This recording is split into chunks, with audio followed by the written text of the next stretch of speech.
year ago, my life had collapsed around me. I'd worked myself into exhaustion.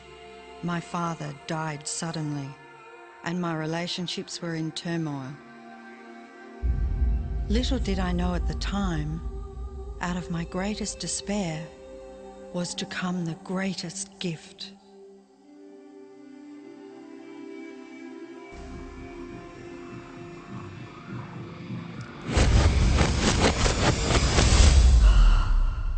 I'd been given a glimpse of a great secret.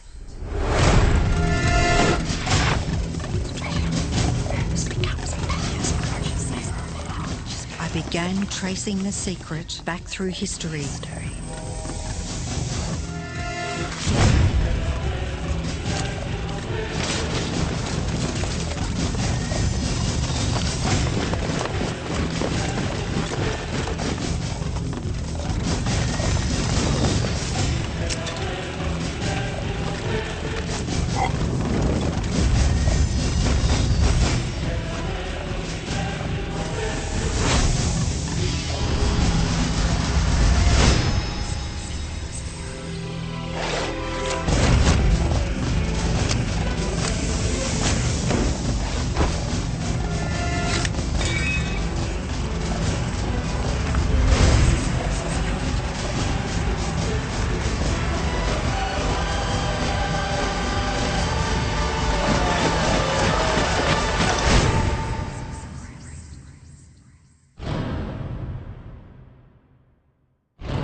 I couldn't believe all the people who knew this. They were the greatest people in history.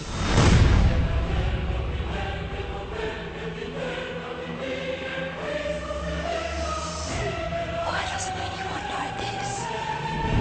All I wanted to do was share the secret with the world. I began searching for people alive today who know the secret. One by one, they began to emerge.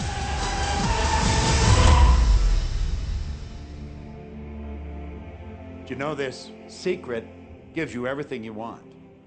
Happiness, health, and wealth. You can have, do, or be anything you want. We can have whatever it is that we choose. I don't care how big it is.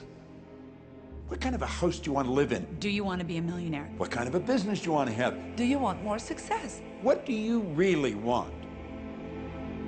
I've seen many miracles take place in people's lives. Financial miracles, miracles of physical healing, mental healing, healing in relationships. All of this happened because of knowing how to apply the secret.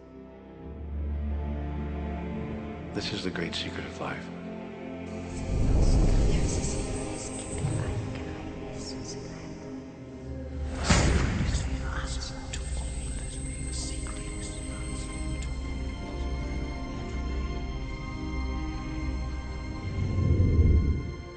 You've probably been sitting there wondering, what is the secret?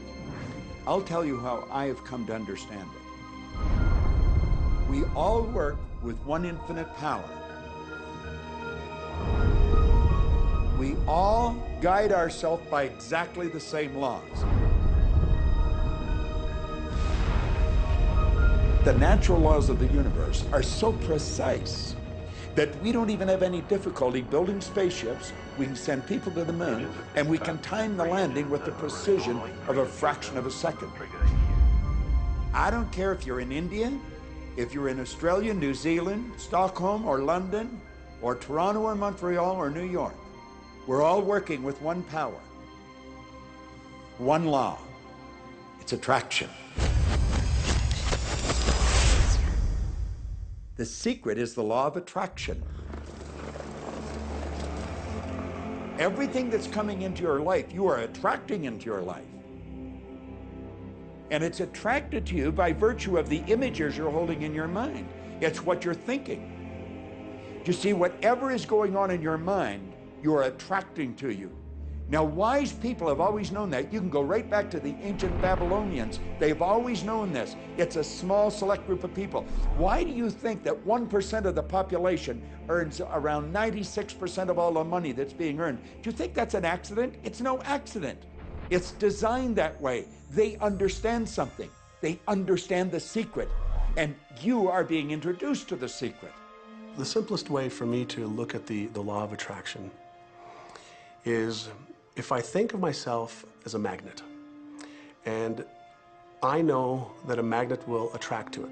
Very basically put, the law of attraction says that like attracts like, but we're really talking at a level of thought. Our job as humans is to hold on to the thoughts of what we want, make it absolute clear in our minds what we want, and from that we start to invoke one of the greatest laws in the universe, and that's the law of attraction. You become what you think about most, but you also attract what you think about most. If you see it in here, you're going to hold it here. And that principle can be summed up in 3 simple words. Thoughts become things. What most people don't understand is a thought has a frequency. Every thought has a frequency. We can measure a thought. And so if you're thinking that thought over and over and over again, or if you're imagining in your mind, okay, having that brand new car, having the money that you need, building that company, finding your soulmate, if you imagine what that looks like, you're emitting that frequency on a consistent basis. Thoughts are sending out that magnetic signal that is drawing the parallel back to you. See yourself living in abundance, and you will attract it. It always works. It works every time with every person. Here's the problem. Most people are thinking about what they don't want, and they're wondering why it shows up over and over and over again. The law of attraction doesn't care whether you perceive something to be good or bad, or whether you don't want it or whether you do want it. It's responding to your thoughts. So if you're sitting there looking at a mountain of debt, feeling terrible about it, that's the signal you're putting out into the universe. Wow, I feel really bad because of all this debt I've got. You're just affirming it to yourself. You feel it on every level of your being. That's what you're going to get more of.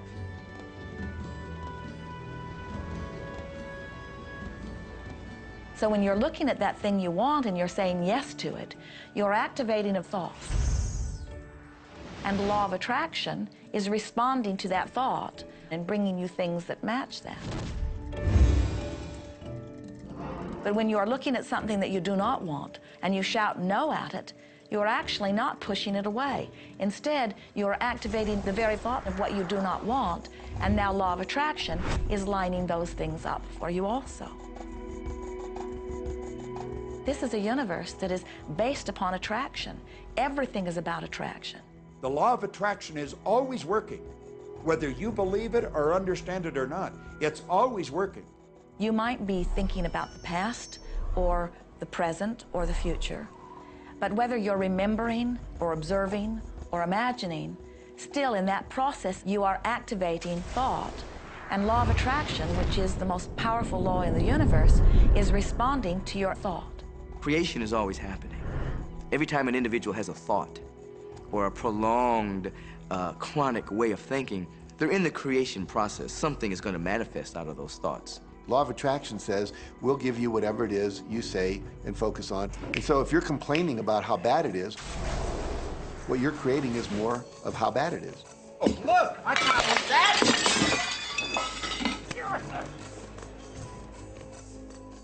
I had a student named Robert. Robert was a gay man, and he was taking an online course I have, part of which entails email access to me. And he outlined all of the grim realities of his life. In his job, all the people ganged up on him.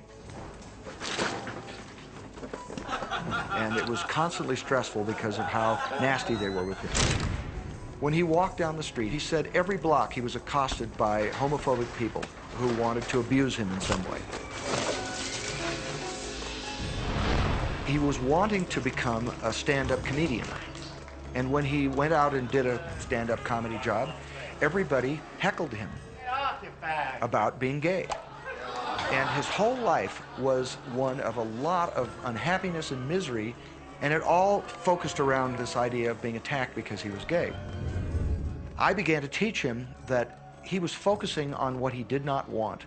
I had directed him back to his email that he sent me and said, read it again. Look at all the things you do not want that you're telling me about.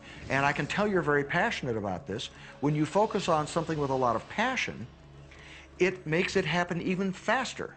And then he really started taking this thing about focusing on what you want to heart. And he began really trying it. What happened within the next 6 to 8 weeks was absolutely a miracle.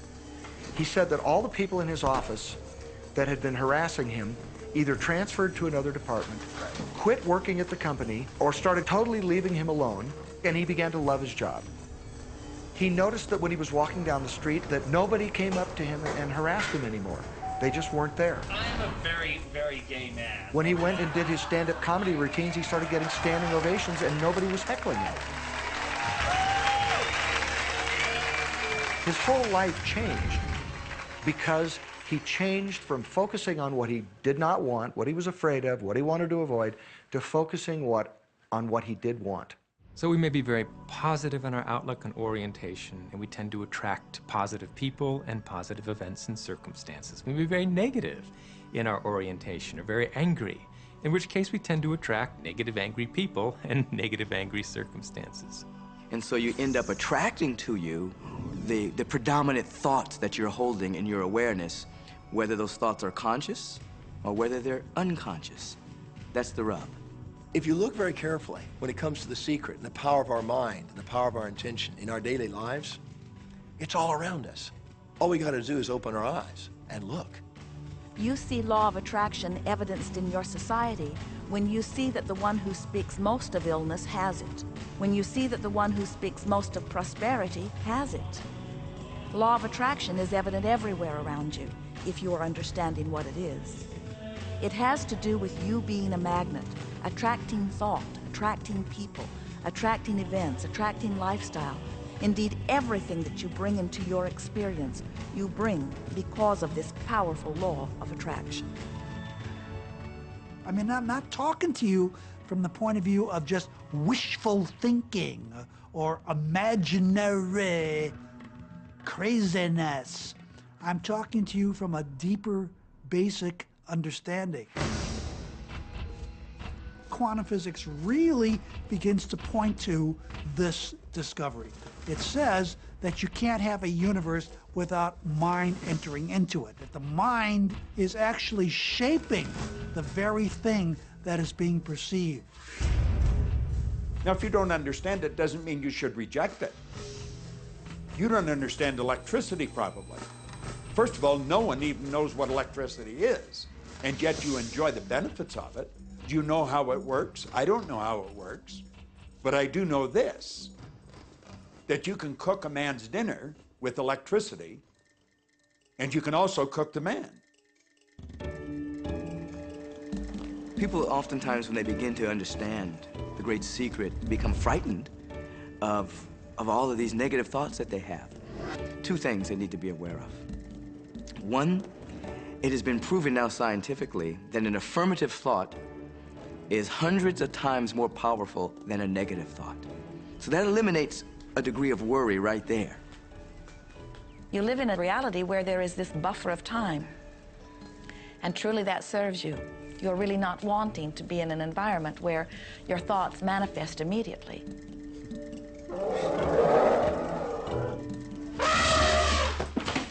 The evidence is long in coming, and that is really a good thing. So you want to become aware of your thoughts, you want to choose your thoughts carefully, and you want to have fun with this, because you are the masterpiece of your own life. You are the Michelangelo of your own life. The David that you are sculpting is you, and you do it with your thoughts. The leaders in the past who had the secret wanted to keep the power and not share the power.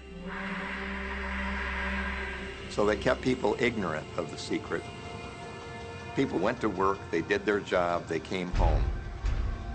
They were on a treadmill with no power because the secret was kept in the few.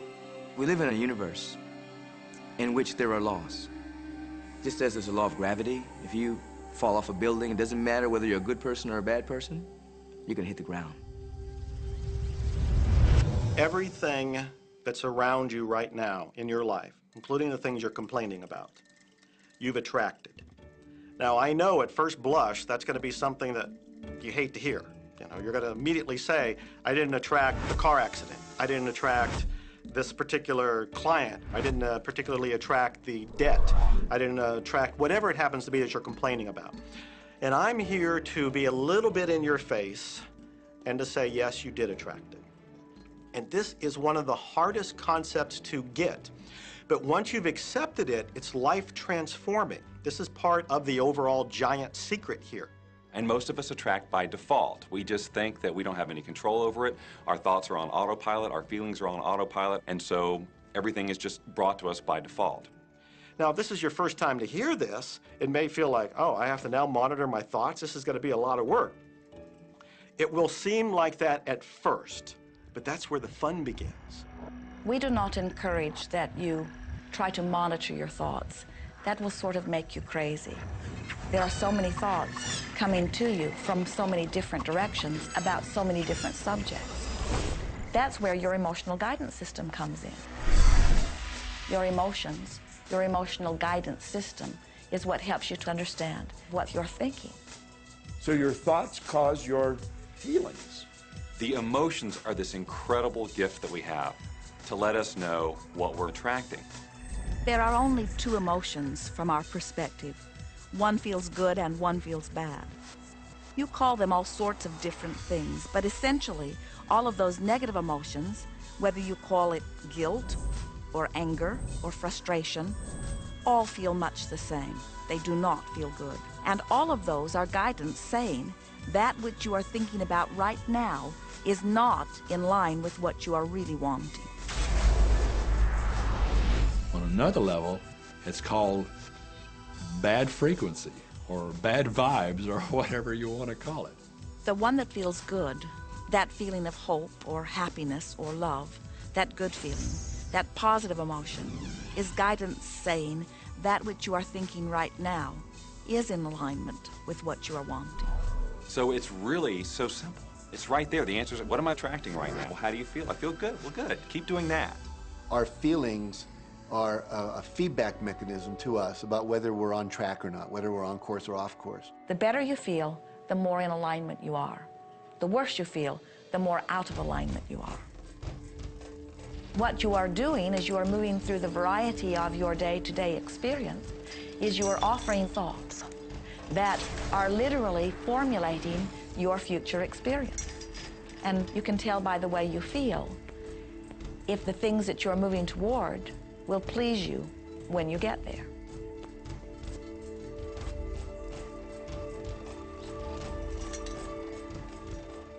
Whatever it is you are feeling is a perfect reflection of what is in the process of becoming.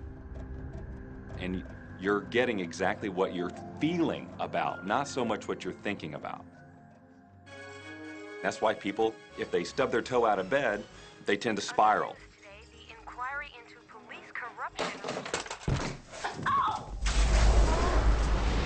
The whole day goes like that, you know? They have no clue that a simple shifting of their emotions can change their entire day and life. If you start out having a good day and you're in that particular happy feeling, as long as you don't allow something to change your mood, you're going to continue to attract, by the law of attraction, more situations, circumstances, people that sustain that happy feeling. Good days, bad days, rich get richer, poor get poorer. It's all about what these people are predominantly and continually feeling. You can begin right now to feel healthy. You can begin to feel prosperous. You can begin to feel the love that's surrounding you, even if it's not there. And what will happen is the universe will correspond to the nature of your song.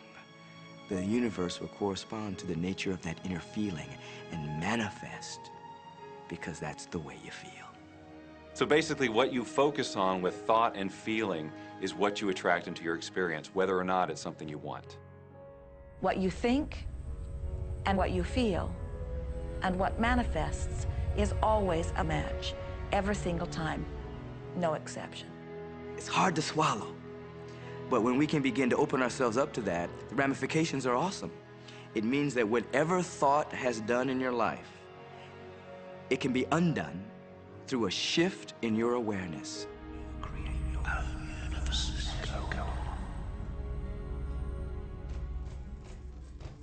It's really important that you feel good, because this feeling good is what goes out as a signal into the universe and starts to attract more of itself to you. So the more you can feel good, the more you will attract the things that help you feel good, and it'll keep bringing you up higher and higher. When you're feeling down, do you know that you can change it like that? Put on a beautiful piece of music. Start singing. That'll change your emotion. Or think of something beautiful. Think of a baby. Maybe one you love. And dwell on it. Really keep that thought in your mind. Block everything out but that thought. I guarantee you'll start to feel good. This principle applies to your family pet, for instance, which I believe are wonderful because they put you in a great emotional state. When you feel love for your pet, that's a great state of love that's going to bring goodness into your life. What a gift that is. And when you begin to get the hang of this, when you begin to guide your thoughts based upon the way they feel, and you begin to notice the correlation between what you're feeling and thinking and what's coming back to you, before you know it, you will know that you are the creator of your own reality. And those who are watching from a distance will stand in amazement at the perfect life you live. Since I learned the secret and started applying it to my life has truly become magical. I think the kind of life that everybody dreams of, and I live on a day-to-day basis. I live in a $4.5 million mansion.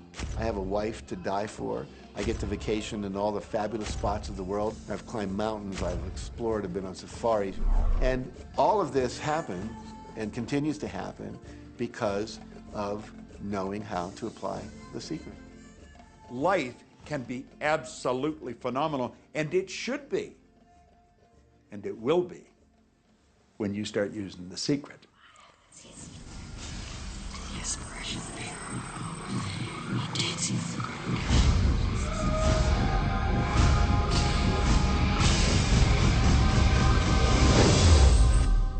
Well, a lot of people ask me what their job is in the creative process and what the job of the universe is. So let's look at that for a moment. Let's use this metaphor. If you think about Aladdin and his lamp, you've probably heard of that one.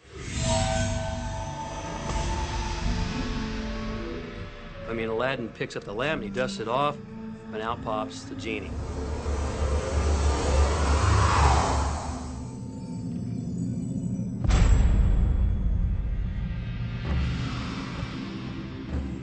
And the genie always says one thing. Your wish is my command. If you trace the story back to its origins, you know, we now think that there's 3 wishes, but if you trace the story back to its origins, there's absolutely no limit whatsoever to the wishes. Think about that one. Now, let's take this metaphor and blow it out and apply it to you in your life. Remember, Aladdin is the one who always asks for what he wants. Then you've got the universe at large, which is this grand genie, and traditions, you know, have called it so many different things. Your holy guardian angel, your higher self. I mean, we could put any label on it, and you choose the one that works best for you. But every tradition has told us there's something bigger than us. And the genie always says one thing. Your wish is my command. So we like to say to you that the creative process is a 3-step process. Step 1 is you must ask for what you want. You do not need to use words to ask. In fact, the universe is not even hearing words from you. The universe is responding completely to your thought.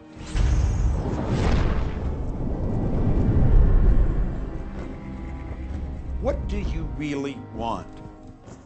Sit down and write it out on a piece of paper. Write it in the present tense. You might begin by writing, I am so happy and grateful now that, and then explain how you want your life to be in every area. And this is really fun. This is like having the universe as your catalog, and you flip through it and you go, well, I'd like to have this experience, and I'd like to have that product, and I'd like to have a person like that. It is you just placing your order with the universe. It's really that easy. The second step is answer, an answer to what you're asking. And that is not your work in your physical form. The universe will do that step for you. All of the universal forces are responding to the thoughts that you have set into motion. Your wish is my command. And the universe will start to rearrange itself to make it happen for you. Most of us have never allowed ourselves to want what we truly want because we can't see how it's going to manifest. If you do just a little research, it is going to become evident to you that anyone that ever accomplished anything did not know how they were going to do it. They only knew they were going to do it. You don't need to know how it's going to come about. You don't need to know how the universe will rearrange itself. You don't know how, it'll be shown to you. You will attract the way. So then our friends say, something must be going terribly wrong because I know I am asking, so where's my stuff? And we say, you are asking. You are completing step one. You can't help but do that. The universe is answering every time, no exception. But there is another step that you must understand, and it is called step 3, which is the receiving step, which means you must bring yourself into alignment with what you're asking for. When you're in alignment with what you want, you feel wonderful. That's what enthusiasm is. That's what joy is. That's what appreciation is. That's what that feeling of passion is. But when you are feeling despair or fear or anger, those are strong indicators that you are not right now in alignment with what you're asking for. And so when you begin to realize that the way you feel is everything, and you begin to direct your thoughts based upon how they feel, little by little, you can find the feeling place of it, and now you are one with it, and now it must manifest into your experience.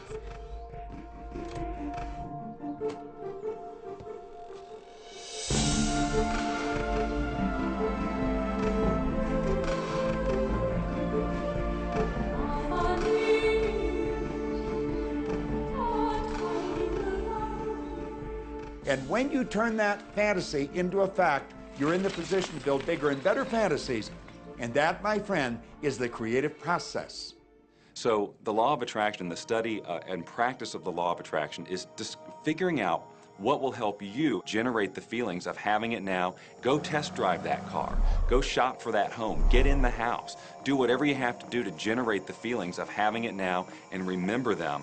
Whatever you can do to do that will help you to literally attract it. It could be you wake up and it's just there, it's manifest. Or you might get some inspired idea of some action to take. You certainly shouldn't be going, well, I could do it this way, but man, I would hate that, because you're not on the right track if that's the case. Action will sometimes be required, but if you're really doing it in line with what the universe is trying to deliver, it's going to feel joyous, you're going to feel so alive, time will just stop, you could do it all day. The universe likes speed. Don't delay, don't second guess, don't doubt. When the opportunity's there, when the impulse is there, when the intuitive nudge from within is there, act. That's your job.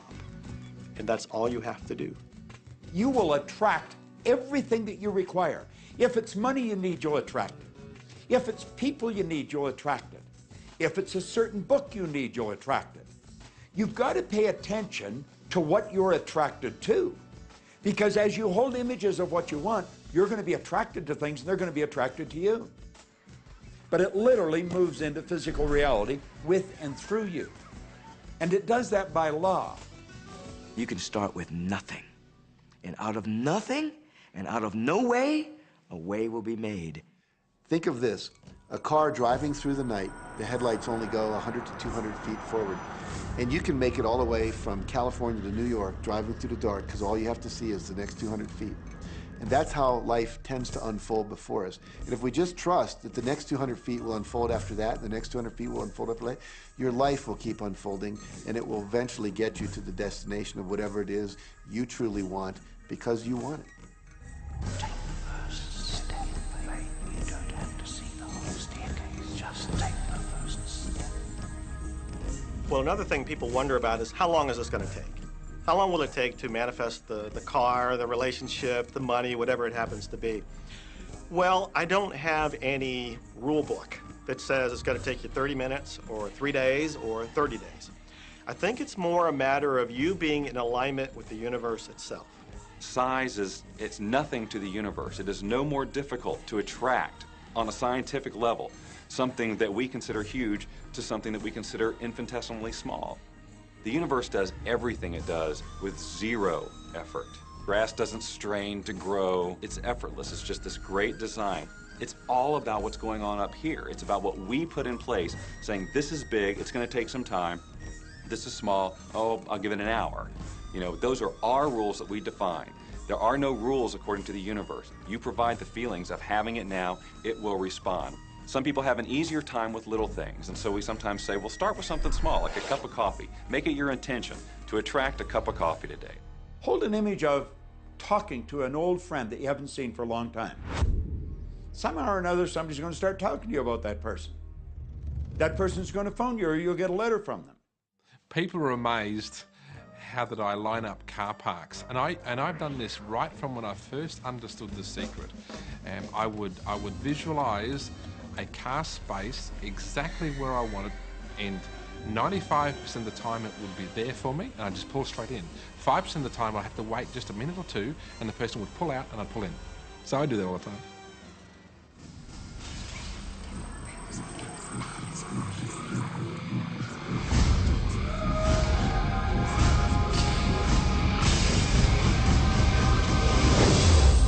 A lot of people feel stuck or in prison or confined by their current circumstances. And I'm trying to point out that whatever your circumstances right now, that is only your current reality. And current reality will begin to change as a result of watching this and beginning to use The Secret. But sometimes it feels like you're stuck because you continue to think the same thoughts over and over again. And so you tend to get the same results over and over again. And the reason is because most people offer the majority of their thought in response to what they are observing. You see, if you're just looking at what is, then you're just thinking about what is. And when you think about what is, law of attraction gives you more of it. And then if you just observe what is, then you're just thinking about what is. And law of attraction gives you more of what is. And then if you just observe, well, we've been over this, haven't we? You have to find a way that you are approaching what is through a different vantage point. Most people look at their current state of affairs and they say, this is who I am. That's not who you are. That's who you were. You see, if you look at your current state of affairs right now, let's say, for instance, that you don't have a lot of money in your bank account, or you don't have the relationship that you want, or your health and fitness isn't up to par. That's not who you are. That's the residual outcome of your past thoughts and actions. So we're constantly living in this residual, if you will, of the thoughts and the actions we've taken in the past. When you look at your current state of affairs and define yourself by that, then you doom yourself to have nothing more than the same in the future. All that we are is the result we have thought. Okay, what can you do right now to begin to turn your life around? I'll tell you 2 or 3 things. Start making a list of things to be grateful for. Start with that, because this shifts your energy. It starts to shift your thinking. Where before this exercise, you might be focusing on what you don't have, and you might be focusing on your complaints, and you might be focusing on whatever the problems are. When you do this exercise, you start to go in a different direction. You start to be grateful for all the things that you feel good about. Gratitude is absolutely the way to bring more into your life. Every man knows that when his wife's appreciating him for the little things he does, what does he want to do? He wants to do more. It's always about appreciation. It pulls things in. It attracts support. I've said for many years that whatever we think about and thank about, we bring about.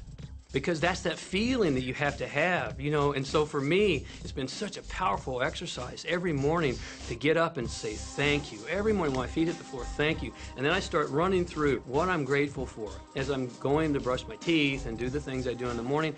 And I'm not just thinking about them and doing some rote routine, but I'm putting it out there and I'm feeling the feelings of gratitude.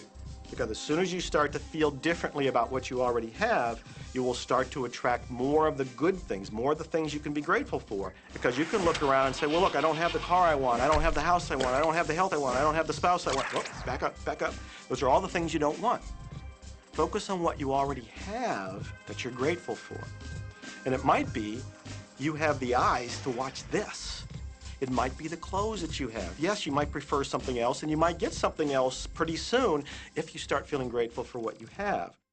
I think everybody goes through times when they say, oh man, things aren't working right, or things are going bad, and there were some things going on in my family, and I found a rock. I was just sitting here holding this rock. You might see me carrying around. I found a rock. I stuck it in my pocket, and I said, you know what? Every time I touch this rock, I'm going to think of something that I'm grateful for.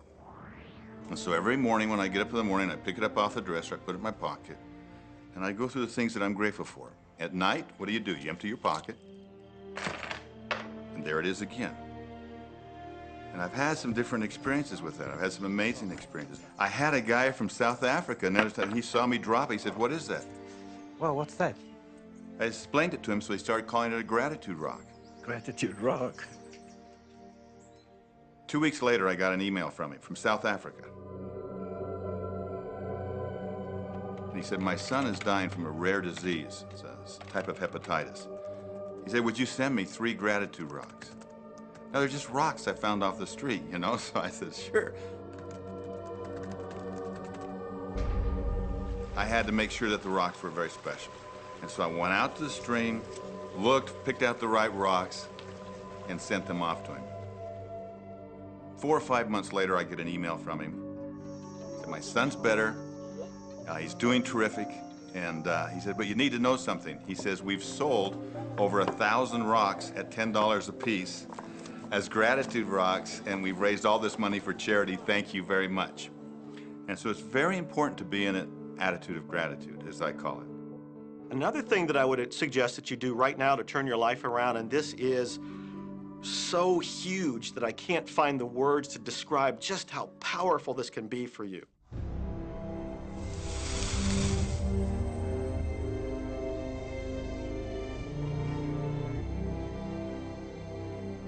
I took the visualization process from the Apollo program and instituted it during the 1980s and 90s into the Olympic program. And it was called Visual Motor Rehearsal. When you visualize, then you materialize. And the interesting thing about the mind is we took Olympic athletes and then hooked them up to sophisticated biofeedback equipment and had them run their event only in their mind. Incredibly, the same muscles fired in the same sequence when they were running the race in their mind as when they were running it on the track. How could this be? Because the mind can't distinguish whether you're really doing it or whether it's just a practice. I think if you've been there in the mind, you'll go there in the body. When you're visualizing, when you've got that picture playing out in your mind, always and only dwell upon the end result.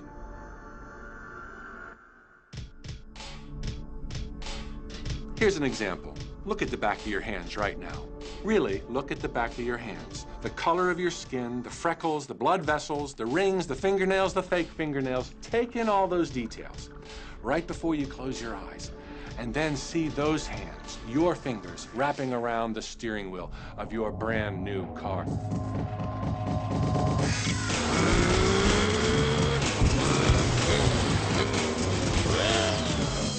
This is such a holographic experience, so real in this moment, that you don't even feel like you need the car because it feels like you already have it. It's the feeling that really creates the attraction, not just the picture or the thought. And I think for a lot of people, they think, well, if I think positive thoughts, or if I visualize having what I want, that'll be enough.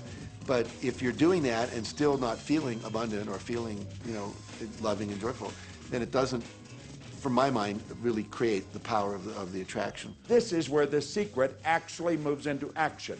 You put yourself in the feeling place of really being in that car, not, oh, I wish I could get that car, or someday I'll have that car, because that's a very definite feeling associated with that. It's not in the now, it's not, it's in the future. If you stay in that feeling, it will always be in the future. Feel the joy, feel the happiness, no matter how silly it seems in that dark and quiet room, and you're going, woohoo! Do it! A lot of people will say, come on, do I have to do that?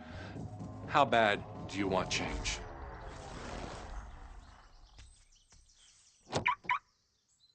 Now that feeling and that inner seeing will begin to be an open doorway through which the power of the universe will begin to express. What power is, I cannot say. All I know is that it exists.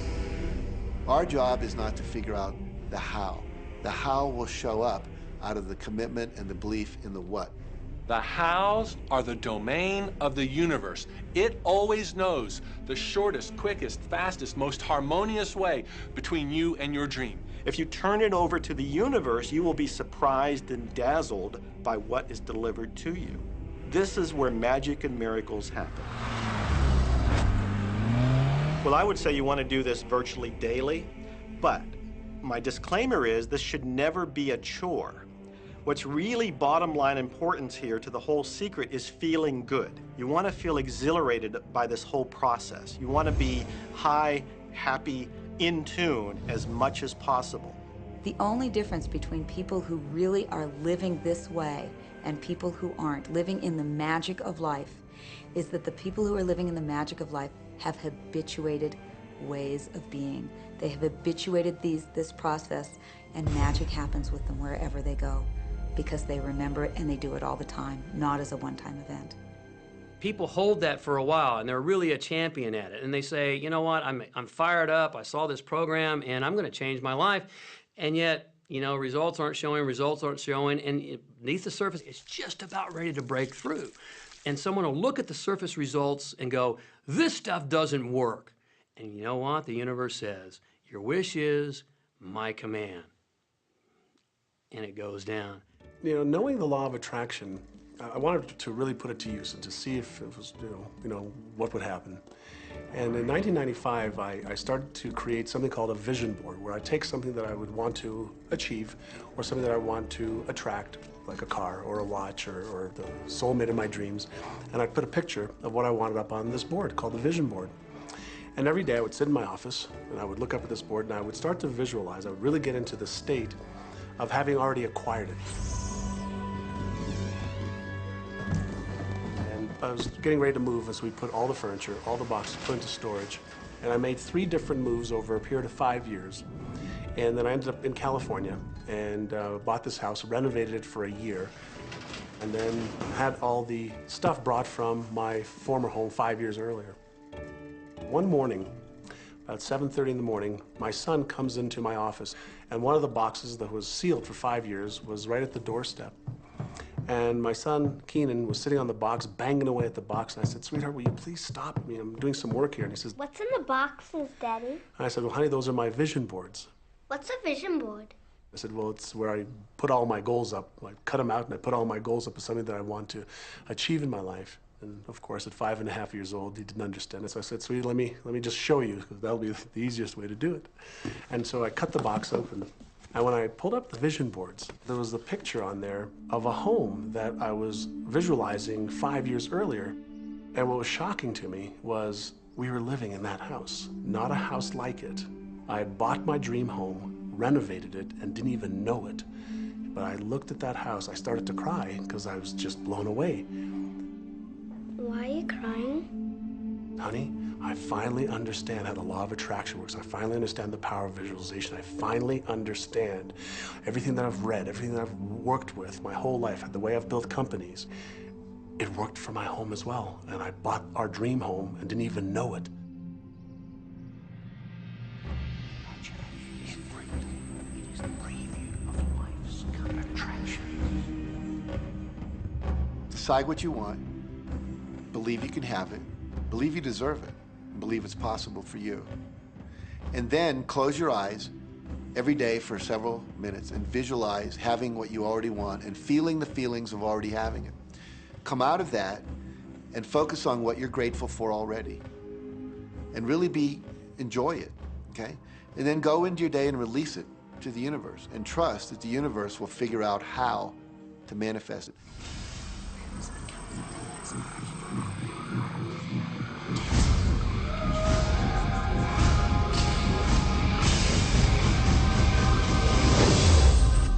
No, The Secret was definitely a real transformation for me because I grew up in a family where my dad was very negative, thought that rich people were people that had ripped everyone off, thought that anyone who had money, you know, must have deceived somebody. And so I grew up with a lot of beliefs about money, that if you had it, it made you bad. Only evil people have money. And, you know, money doesn't grow on trees. That was a big one. Who do you think I am, Rockefeller? That was one of his favorite phrases. So I grew up truly believing that life was difficult, that it was hard, you had to struggle. And it was only when I met W. Clement Stone that I literally began to shift my life. Whatever the mind of man can conceive and achieve. When I was working with Stone, he said, I want you to set a goal that's so big that if you achieved it, it would blow your mind. And you would know it's only because of what I've taught you that you would have achieved this goal. Well, at the time, I was making about $8,000 a year. And for some reason, I wanted something that was really measurable. So I said, I want to make $100,000 in a year. Now, I had no idea how I could do that. I saw no strategy, no possibility, but I just said, I'm going to declare that, I'm going to believe it, I'm going to act as if it's true, and release it. And so I did that. And one of the things he taught me was every day to close your eyes and visualize the goal as if it's already achieved. And I had actually made a $100,000 bill that I put on the ceiling. So the first thing I'd see when I woke up, I'd look up and there it was, and it would remind me that this was my intention.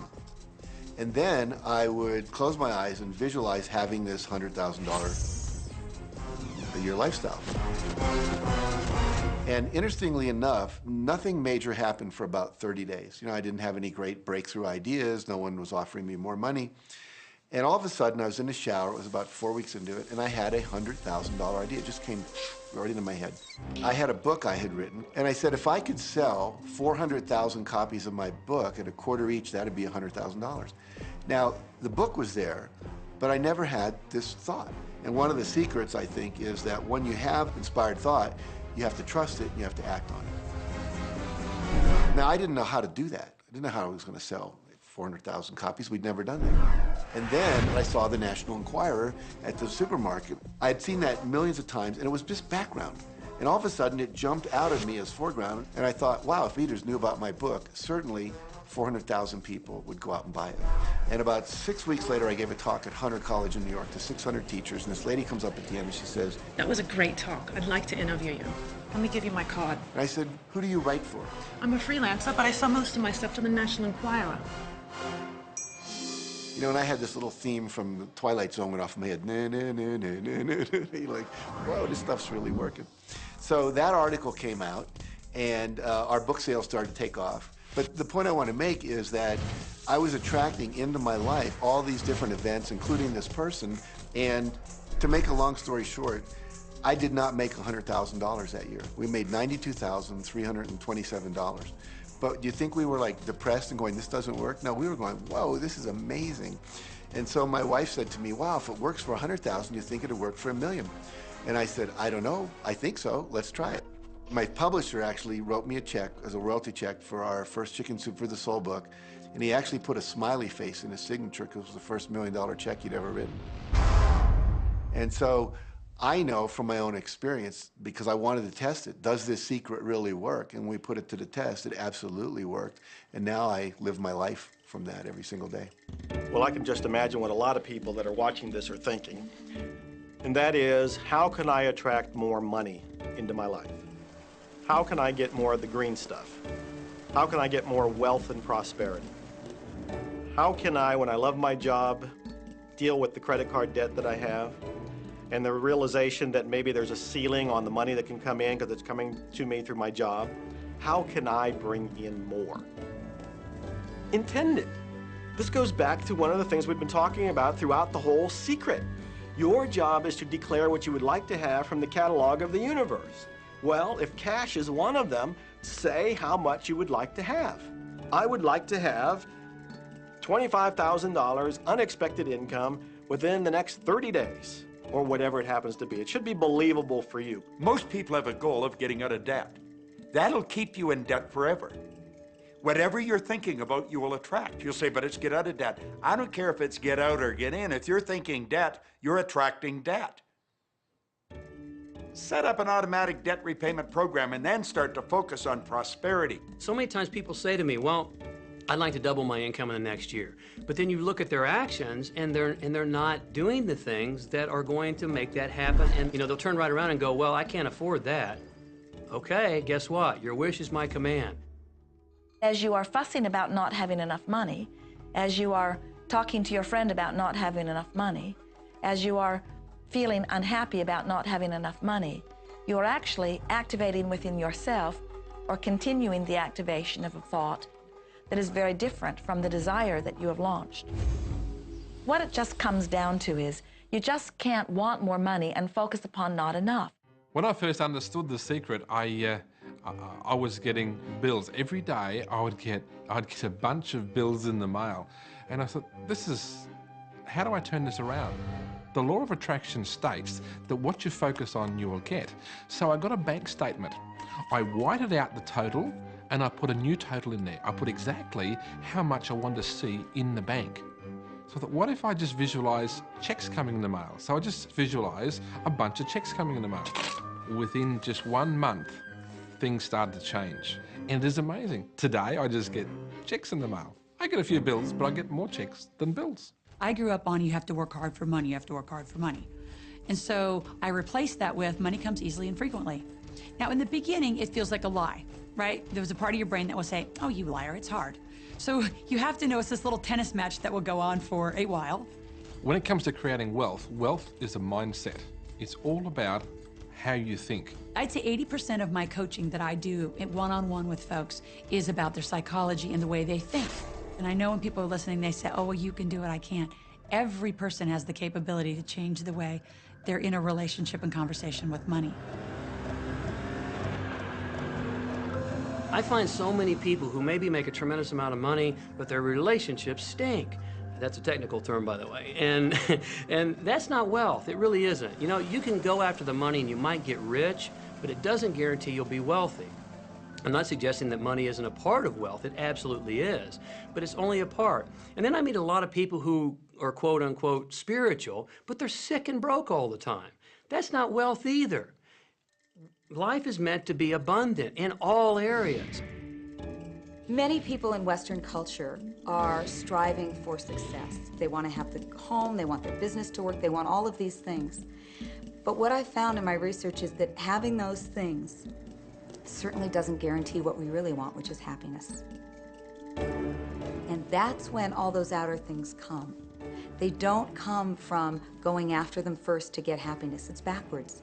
You go for the sense of inner joy, of inner peace, of inner vision first, and then all the other things from the outside appear.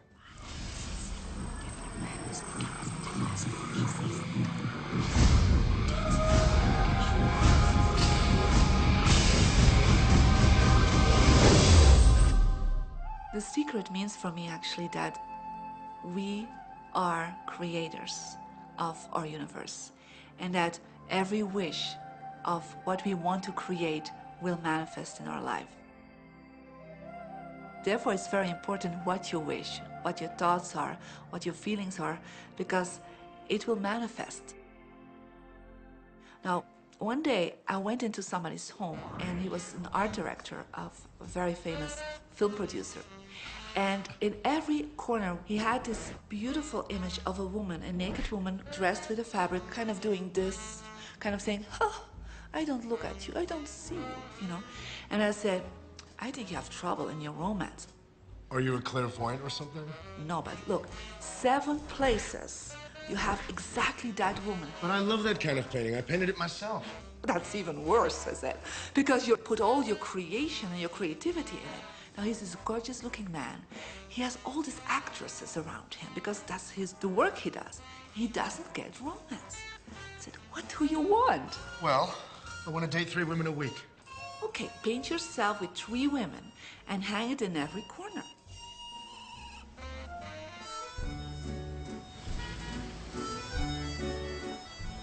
6 months later, see him in Europe and said, how is your love life? Great. They just call me. They all want to date me. Because that's your wish. Now I have like 3 dates a week. They're fighting over me. Good on you. But I really want to stabilize a little bit. I want marriage, and I want romance. Well, paint it, okay? So he painted a beautiful romantic relationship. And a year later, he got married and is very happy. Because he put another wish out. But he wished it in himself for years, but it did not happen.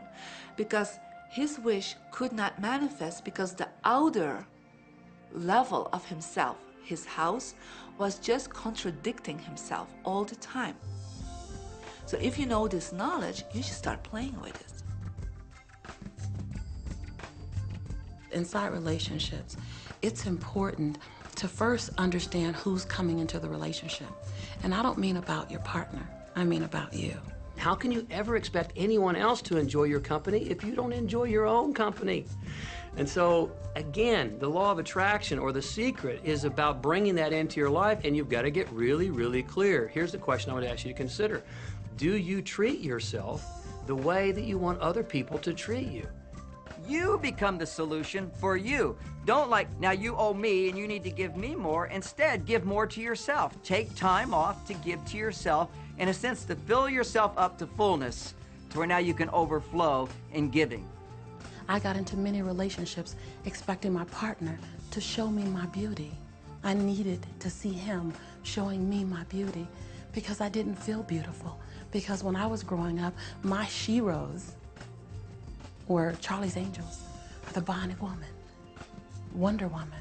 And though they were wonderful women, none of them looked like me. It wasn't until I stopped and I fell in love with Lisa, full lips, round hips, mocha skin, afro, that the rest of the world began to fall in love with Lisa. There's something so magnificent about you. I have been studying me for 44 years. I want to kiss myself. Because you're going to get to love yourself. I'm not talking about conceit. I'm talking about a healthy respect for yourself. And as you love yourself, you'll love others. Sometimes people will say, those people at work are so negative, or the man I live with is so angry, or my children are so worrisome to me. And we say, you must orient yourself to the best part of those people who surround you. We encourage that you get a notebook and that you make a list of the positive aspects of the people that you spend a lot of time with.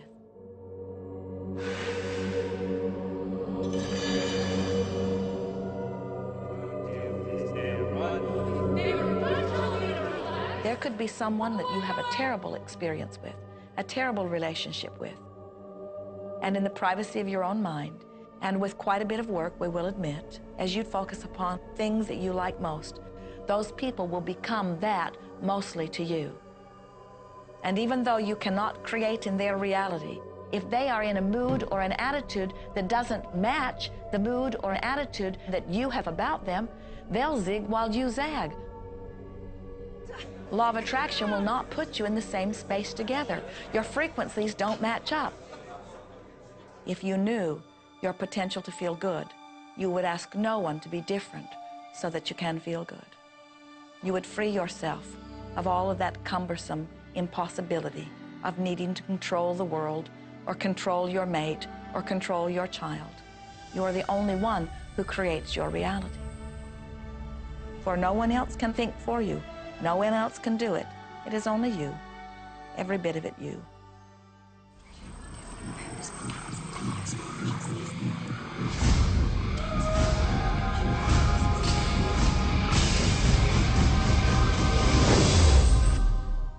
It's important to recognize that our body is really the product of our thoughts. We're beginning to understand in medical science the degree to which the nature of thoughts and emotions actually determines the physical substance and structure and function of our bodies. We've known in the healing arts of a placebo effect. A placebo is something that supposedly has no impact and no effect on the body, like a sugar pill or something. You tell the patient that this is just as effective. And what happens is the placebo has the same effect, if not greater effect, than sometimes the medication is supposed to be designed for that effect. So they found out that the human mind is the biggest factor in the healing arts. more so than sometimes the medication. If somebody is in a situation where they're sick and they have an alternative to try to explore what is in their mind creating it versus using medicine, if it's an acute situation that could really bring death to them, then obviously the medicine is a wise thing to do while they explore what the mind is about. So you don't want to negate medicine. Every form of healing has a place. There is only a stream of well-being that flows, you know. It is a stream of pure positive energy.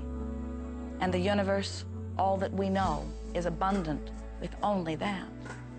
This is a world that is based upon well-being, and well-being dramatically abounds.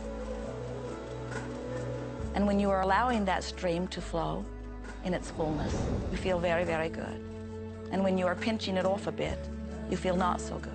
There is only a stream of goodness or well-being which you are allowing or not.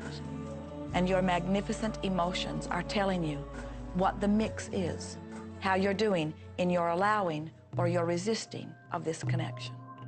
You know people who have had terminal disease. Stop and think of the word dis-ease. Hyphenate the word. That's a body that's not at ease. We've got 1,000 different diagnoses and disease out there. They're just the weak link. They're all the result of one thing: stress. And you put enough stress on the chain, you put enough stress on the system, and one of the links breaks. Our physiology creates disease to give us feedback, to let us know we have an imbalanced perspective and we're not loving and we're not grateful. So the body's signs and symptoms are not something terrible. The question that's frequently asked is when a person has manifested a disease in their body temple or some kind of discomfort in their life, through the power of right thinking, can it be turned around? And the answer is absolutely yes. On November 23rd, I was diagnosed with breast cancer. I truly believed in my heart, with my strong faith, that I was already healed. During the day, all day long, I would just say, thank you for my healing. On and on and on I went, thank you for my healing. I believed in my heart I was healed. I saw myself as if cancer was never in my body. One of the things I did to heal myself was to watch very funny movies. That's all we would do, is just laugh, laugh, laugh. We couldn't afford to put any stress in my life because we knew stress was one of the worst things you can do while you're trying to heal yourself. From the time I was diagnosed, which was November 23rd, to the time I was healed totally was approximately 3 months. And that's without radiation and chemotherapy. Well, we come with a basic program. It's called self-healing. You get a wound, it grows back together. You get a bacterial infection, the immune system comes and takes care of those bacteria and heals it up. The immune system is made to heal itself. Dis-ease cannot live in a body that's in a healthy emotional state. Your body is casting off millions of cells every second, and it's creating millions of new cells. In fact, literally, parts of our body are replaced every day. Other parts take a few months, other parts a couple of years. But within a few years, we have a brand new physical body.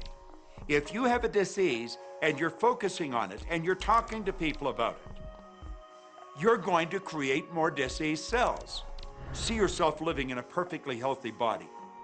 Let the doctor look after the disease. Can you feel the difference between having painful arthritis in your hips and feeling fearful about it? Or having painful arthritis in your hips and feeling hopeful about it? The difference between fearful and hopeful is the difference between recovery or not. Happier thoughts lead to essentially a happier biochemistry, a happier, healthier body. Negative thoughts, stress, have been shown to seriously degrade the body and the functioning of the brain, because it's our thoughts and emotions that are continuously reassembling, reorganizing, recreating our body. Remove physiological stress from the body, and the body does what it was designed to do. It heals itself. I've seen kidneys regenerated. I've seen cancer dissolved. I've seen eyesight improve and come back. I always say that incurable means curable from within. You can change your life and you can heal yourself.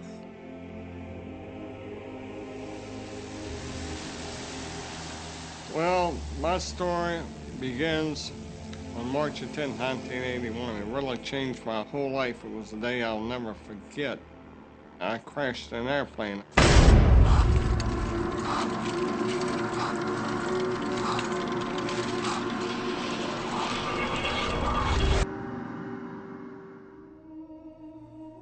I ended up in the hospital completely paralyzed. My spinal cord was crushed. I broke the first and second cervical vertebrae. My swallowing reflex was destroyed. I couldn't eat or drink. My diaphragm was destroyed. I couldn't breathe. All I could do was blink my eyes. The doctors, of course, said all my life I'd be a vegetable. All I'd do is blink my eyes the rest of my life. That's the picture they saw of me, but it didn't matter what they thought. The main thing was what I thought.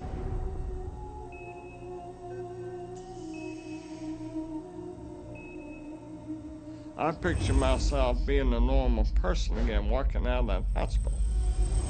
The only thing I had to work with in the hospital was my mind. As long as you have your mind, you can put things back together again. I was hooked to a respirator, and they said I'd never breathe on my own again because my diaphragm was destroyed. But this little voice kept saying to me, breathe deep, breathe deep.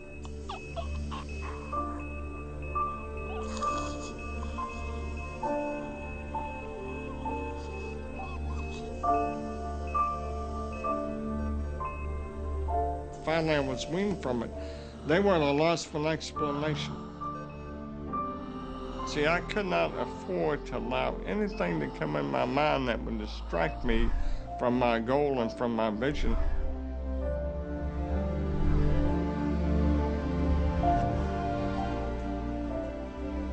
Well, I set a goal to walk out of the hospital on Christmas. That was my goal.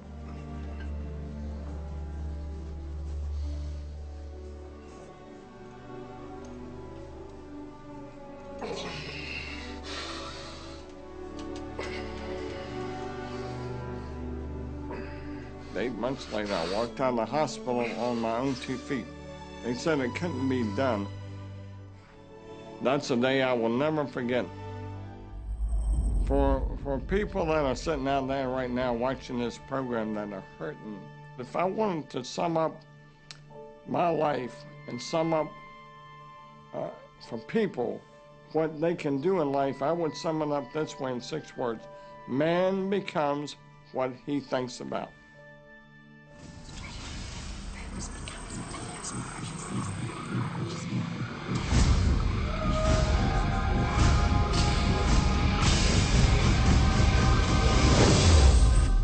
We notice that there are so many people who are living life in a very conditional way. They look out and they see things that are wonderful and they say, yes, we want more of those. We would vote for that. We would support that with our time and energy and money.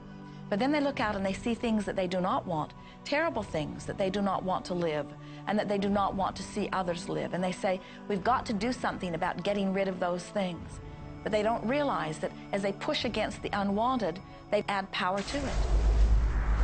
In this world, there is a war against poverty and a war against cancer and a war against teenage pregnancy and a war against terrorism and a war against violence and a war against terrorism. We mentioned that there's a war against terrorism, and all of this pushing against is only adding to, because you can't say no and make it go away. When you shout no, law of attraction is lining that up.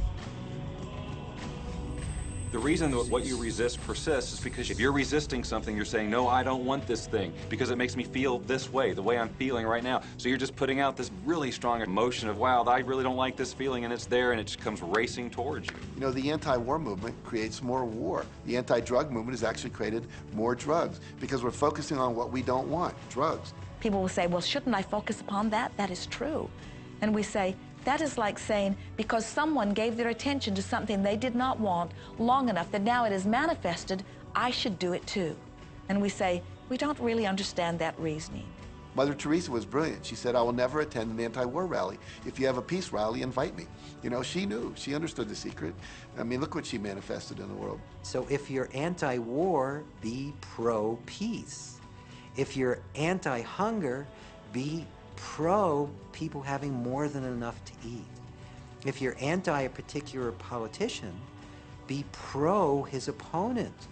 Often elections are tipped in the favor of the person that people are really against because he's getting all the energy and all the focus. You want to focus on what you want, not what you don't want. It's okay to notice what you don't want because that gives you contrast to say, well, this is what I do want. But the fact is that the more you talk about what you don't want or talk about how bad it is, read about all of that all the time, and then say, oh, how terrible it is, well, you're creating more of that. You know, so many times people say to me, well, James, I have to be informed. Maybe you have to be informed, but you don't have to be inundated. Learn to become still and to take your attention away from what you don't want and all the emotional charge around it and place the attention on what you wish to experience. I always say when the voice and the vision on the inside become more profound and more clear and loud than the opinions on the outside, you've mastered your life. You are not here to try to get the world to be just as you want it to be. You are here to create the world around you that you choose, while you allow the world as others choose it to be, to exist also.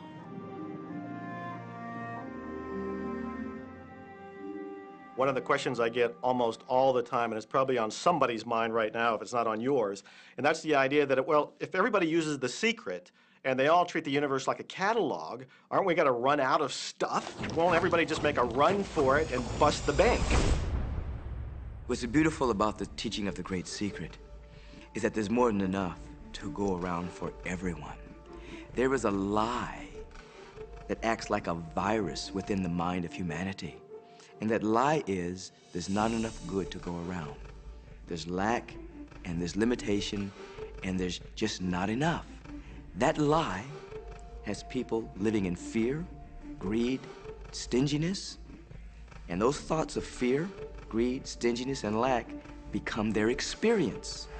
So the world has taken a nightmare pill. Now the truth is, there's more than enough good to go around. There's more than enough creative ideas. There's more than enough power. There's more than enough love. There's more than enough joy. All of this begins to come through a mind that is aware of its own infinite nature. Every great teacher who's ever walked the planet has told us that life was meant to be abundant. And so, just when we think that resources are dwindling, we find new resources to achieve the same things. And so even though we say we have lack, it's because we don't open up our vision and see all of what's around us. You know, when everybody starts to live from their heart and go for what they want, they don't go for the same things. That's the beauty of this. We don't all want BMWs. We don't all want the same person. We don't all want the same experiences. We don't all want the same clothing. We don't all want fill in the blank. There's enough for everyone. If you believe it, if you can see it, if you act from it, it will show up for you. That's the truth. So let the variety of your reality thrill you as you get to choose from among it those things that you're wanting. And when you see something that you want in your experience, think about it. Find the feeling place of it. Get inside of it. Talk about it and write it down. Write a script about it. Make it your reality by becoming a match to it. And when you see those things that you're not wanting in your experience, do not talk about them. Don't write about them. Don't join groups that worry about them. Don't push against them. Do your best to ignore them. Remove your attention from the things that you do not want, while you give your undivided attention to the things that you do want. Most of the leaders in the past missed the great part of the secret, which is empowering and sharing with others. This is the best time to have ever been alive in history.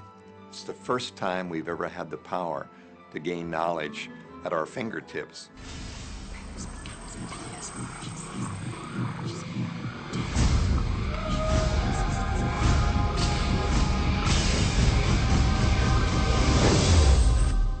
When we look around us, even at our own bodies, what we see is the tip of the iceberg. Think of this for a moment. Take your hand and look at it. Now, your hand looks solid, but it's really not. If you put it under a proper microscope, you'd see a mass of energy vibrating. Everything is made up of the exact same thing, whether it's your hand, whether it's the ocean, or whether it's a star. Everything is energy. And let me help you understand that just a little bit. There's the universe, of course, and our galaxy, and our planet, and then individuals, and then inside of this body are organ systems, and then there's cells, and then there's molecules, and then there's atoms, and then there is energy. So there are a lot of levels to talk about something on, but everything in the universe is energy. I don't care what city you're living in, you've got enough power in your body, potential power, to illuminate the whole city for nearly a week. Most people define themselves by this finite body, but you're not a finite body. I mean, even under a microscope, you're an energy field. Well, what we know about energy is this. You go to a quantum physicist and you say, what creates the world? And he or she will say, energy.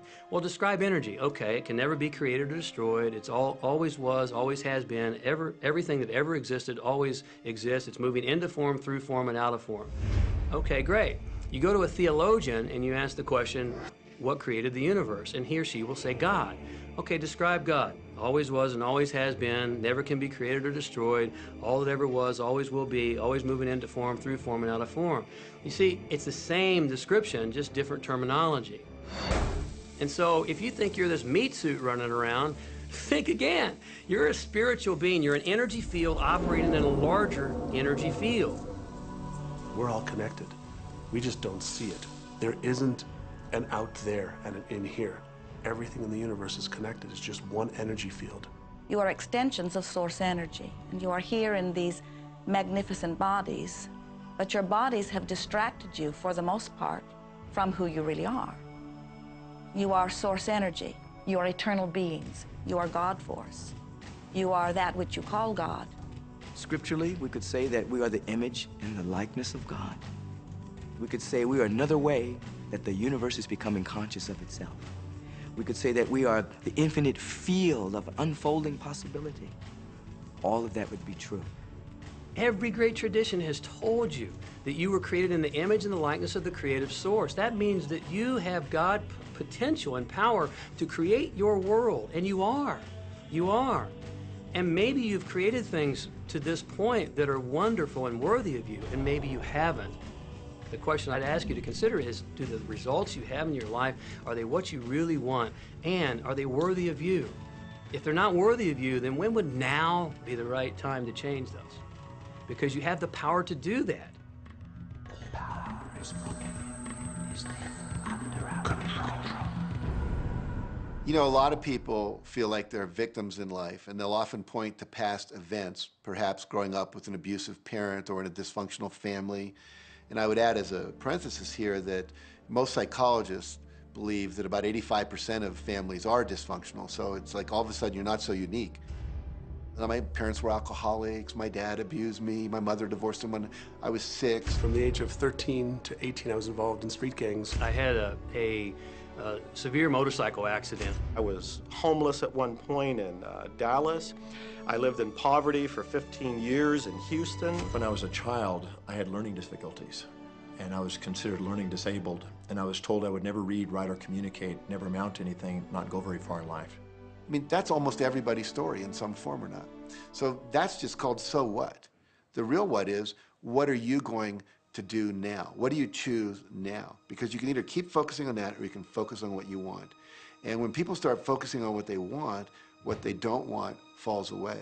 And that part expands and the other part disappears.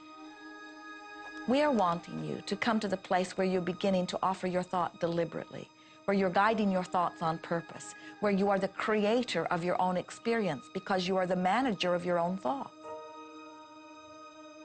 The beautiful thing about the law of attraction is that you can begin where you are, and you can begin to think, real thinking, and you can begin to generate within yourself a feeling tone of harmony and happiness. The law will begin to respond to that. So now you start to have different beliefs, like there is more than enough in the universe, or you have the belief that everything goes right for me. Or you have the belief that I'm not getting older, I'm getting younger. We can create it the way we want it by using the law of attraction. And you can break yourself free from your hereditary patterns, cultural codes, social beliefs, and prove once and for all that the power within you is greater than the power that's in the world.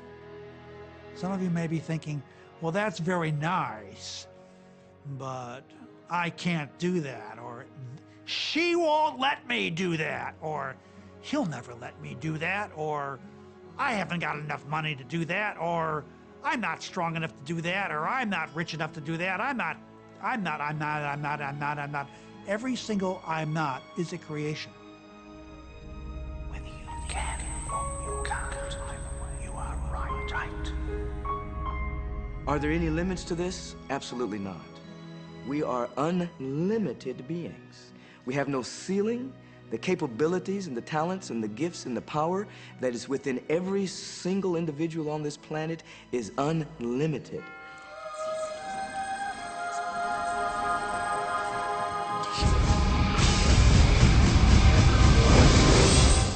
There is no blackboard in the sky on which God has written your purpose, your mission in life. There's no blackboard in the sky that says, Neil Donald Walsh, a handsome guy who lived in the first part of the 21st century, who, colon, then there's a blank, you know, and all I have to do to really understand what I'm doing here, why I'm here, is to find that blackboard and find out what God really has in mind for me. But the blackboard doesn't exist. So your purpose is what you say it is. Your mission is the mission you give yourself. Your life will be what you create it as, and no one will stand in judgment of it now or ever. It took a lot of years for me to get this, because I grew up very much with this idea that, you know, there was something I was supposed to do, and if I wasn't doing it, I was like, God wouldn't be happy with me, you know? When I really got that my primary aim was to feel and experience joy, then I began to do only those things which brought me joy. We have a saying, you know, if it ain't fun, don't do it, you know? Joy, love, freedom, happiness, laughter. That's what it is. And if you've just experienced joy sitting there and meditating for an hour, by golly, do that. If you experience joy eating a salami sandwich, then do that. When I pet my cat, I'm in a state of joy. When I walk in nature, I'm in a state of joy. So I want to constantly put myself in that state. And when I do that, then all I have to do is have the intention of what I want, and what I want manifest. So inner happiness actually is the fuel of success. Anything that makes you feel good is always going to be drawing in more. You are listening to this right now. It's you that drew this into your life. It's your choice whether you want to take it and utilize it. If it feels good, if it doesn't feel good, then you know, let it go. Find something that feels good, that resonates with your heart.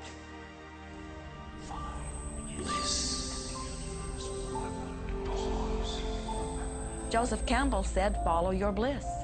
We think those are the best words we have ever heard spoken from a human tongue. And if one could follow one's bliss, you would follow the trail to abundance and well-being on all subjects. Enjoy life with us, because life is phenomenal. It's a magnificent trip. You will live in a different reality, a different life, and people will look at you and say, "What do you do different than me?" Well, the only thing that is different is that you work with a secret. And then you can do and have and be things that people would say that's impossible for you to do and have and be. We're really now moving into a new era. It's the era where the last frontier is not space, as Star Trek would say, but it's going to be mind. I see a future of unbounded potential, unbounded possibilities. Remember, we're using at most 5% of the potential of the human mind. 100% human potential is the result of proper education. So imagine a world where people were using their full mental and emotional potential. We could go anywhere, We could do anything, achieve anything. See yourself with the good that you desire. Every religious book tells us that. Every great book on philosophy, every great leader, all the avatars who have ever lived. Go back and study the wise ones. Many of them have been presented to you in this program. You know what? They all understood one thing. They understood the secret. Now you understand it. And the more you use it, the more you'll understand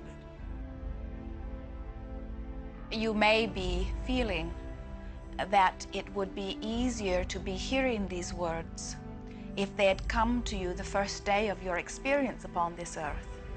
And if we were talking to you on your first day of physical life experience, we would say to you, welcome to planet Earth.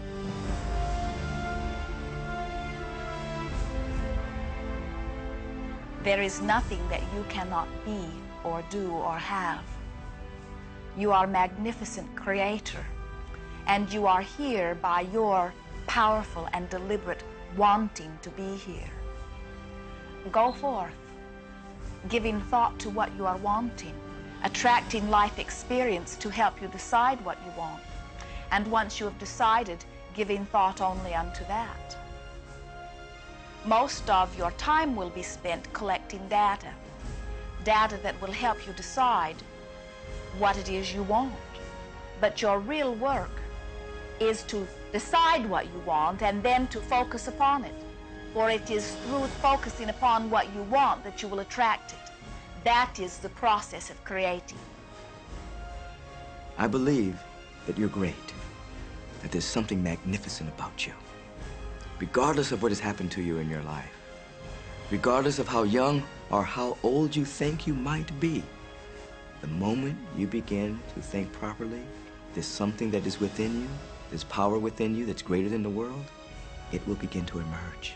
It will take over your life. It will feed you. It will clothe you.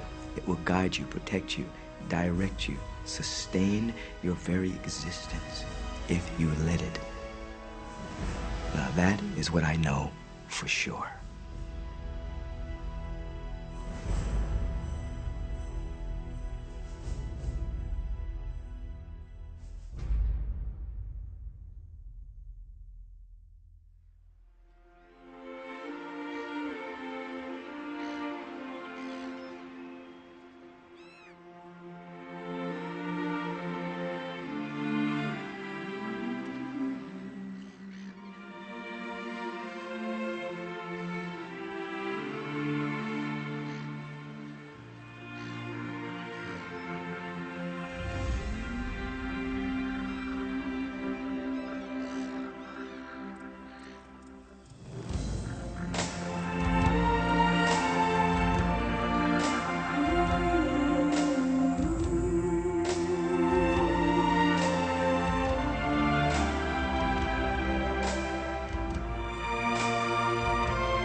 Easy about this.